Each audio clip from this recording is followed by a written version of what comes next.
Hello, thanks for joining me, astrologer Patrick Arundell, for your March 2021 horoscope forecast. This is for the Sun or the Ascendant. If you've yet to subscribe to my channel, I'd be honoured if you did so now. So please click or tap on the bell notification symbol, because this means that every time I drop a video, you will get a notification of it. Now, if you'd like to chat with me personally about your unique situation, please see below. You can see my list of testimonials and range of services for my one-to-one readings, which I use Zoom or Skype to carry out. Also, if you'd like to ascend above your zodiac sign in a more affordable way, my personal horoscope reports, I'm offering a special offer, 30% off, based on your time, date and place of birth, so totally unique to you. And again, please see below for more information. Hello Virgo, and welcome to your monthly horoscope for March. As the month begins, the Sun and Venus are in your sector of relating. Neptune's been here since 2012 and is going to be influential to the Sun and Venus this month. Neptune can be so beautiful, so beguiling, but it can also be pretty deceptive and makes it a little bit tricky sometimes to be clear-minded about things. But also on the 4th of this month, there's a big change, because for some while now, Saturn and Uranus have been clashing across your 6th and 9th houses, and also Mars in your 9th house has been forging a series of right angles with those planets in Aquarius too. And I think this has made you think very much about the basic foundations of your world. And if your world has become far too predictable, too samey, and too structured and rather stifling, too much about dedication, application and perspiration and not enough about enjoyment, I feel that you felt quite restless since the turn of the year. But we have a change this month on the 4th when Mars powers its way right to the top of your scope, and this is going to give you a lot more determination and grit to receive the accolades and recognition that you feel your talents deserve. And Mars is going to forge some really positive links this month to help your progress. But also your ruler Mercury does continue in a shadow period through till the 13th in that 6th house, which is about precision, it is about appointments, it is about life organization, because that's what it gives you. They're a wonderful set of attributes. And the shadow basically means it's no longer in retrograde, but it hasn't returned to the point where the retrograde began. That happens on the new moon in the sign of Pisces on the 13th.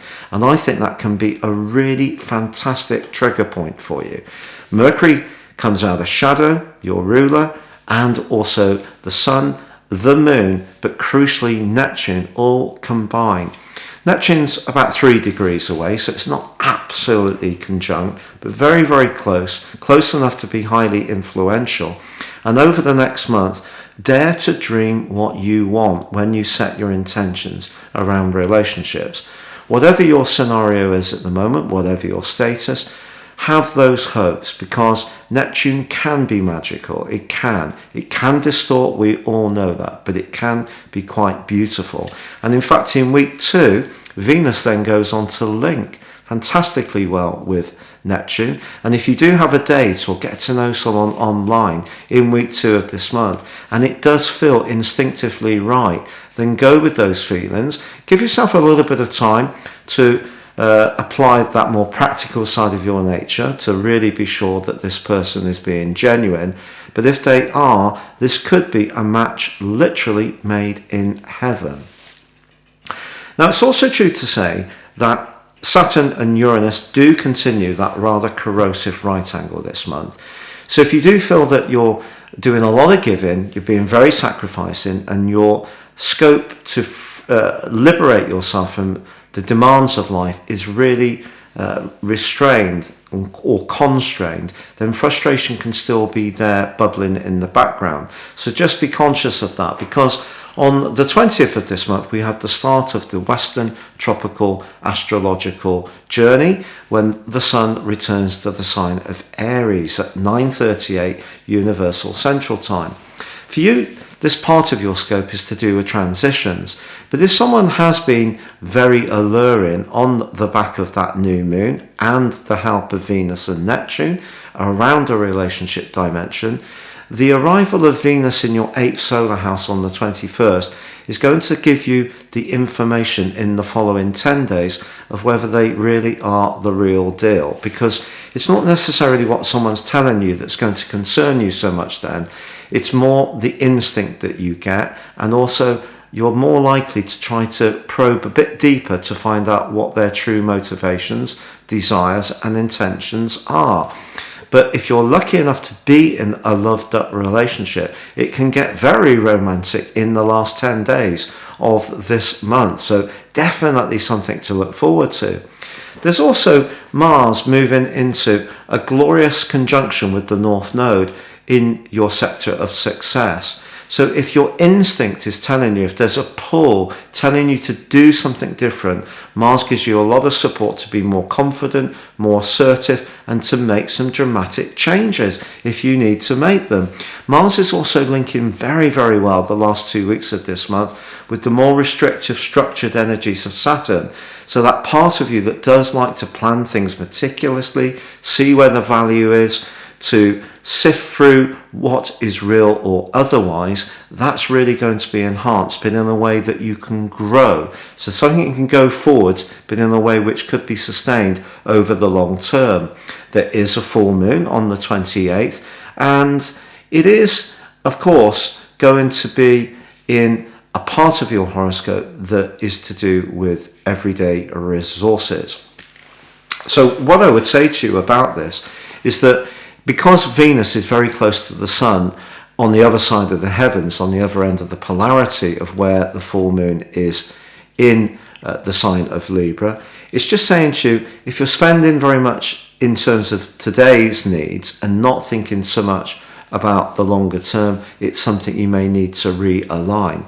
But this combination could also hot up your love life because it's a very sensual full moon, this. And I think desire is threaded through it. You want the closeness, you want the intimacy, you may want the loot if you feel you've been in a job that's not very well paid, not rewarding enough for the hard work and application that you put in.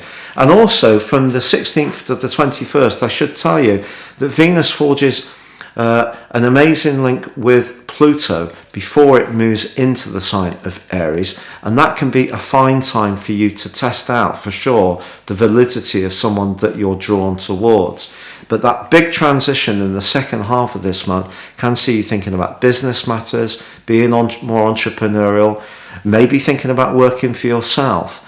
But obviously balancing the ins and outgoings of all our situations has proved challenging in the age of COVID because things have altered. The old certainties, as much as they were there, have evaporated to some degrees. So you are being asked to be much more nimble-footed, but remember you're a mutable sign. And as much as people can be focused on that part of you that can be very much focused on precision, there is another part of you that can move on. You can flex and move on. And this month gives you an awesome opportunity to do that. But I think your relationships are at the heart of what really is going to captivate your soul in March. It's been a pleasure being with you. Stay safe and goodbye.